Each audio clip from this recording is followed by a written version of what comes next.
I just want to tell you, Jesus has peace for you, whether you're just worried, whether it's discouragement, whether it's depression, whether it's oppression, or whether it's possession. My friend, Jesus can put you in your right mind and bring peace to you.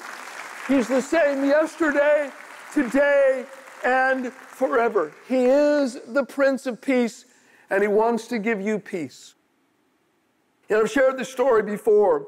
This gentleman came, he actually drove across the state just to say thank you to me and thank you to the church.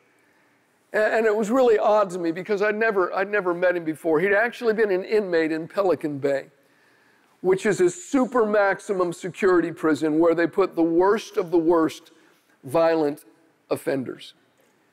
He was in Pelican Bay and he shared the story. He says, you know, I was plagued night and day in my mind with thoughts of violence, just evil, horrendous things. I had no control over my mind. He said, when I'd sleep at night, I'd have horrible nightmares of just the most evil, vile, violent things you could imagine. He said, but I had a praying mama. My mama was a Christian. And she prayed for me and she prayed for me. He said, but for years I was tormented. And then he said, suddenly one night, in the middle of this violent dream, this guy just appeared in my dream. He didn't say anything, but he just smiled at me. And he said, peace came over me. It seemed like, you know, when he smiled, he was saying everything's going to be all right.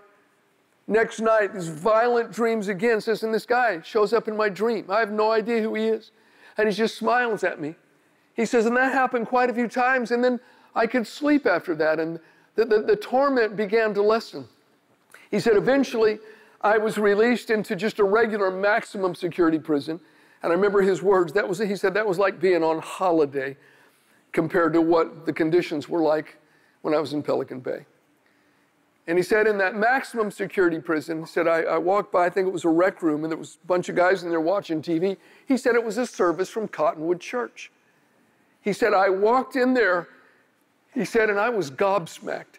He said, the guy on the TV was the same guy in my dreams. He says, it was you, Bayless. I said, you're kidding. He said, no. He said, so I sat down with him, I watched the broadcast, I prayed, and I got saved. Now, eventually, over quite a long period of time, he got released, and he came to the church to say thank you to the church and thank you to me for putting the broadcast out. Listen, Jesus will do what he needs to do to bring you peace. He is the Prince of Peace, and it helps when you got a praying mama.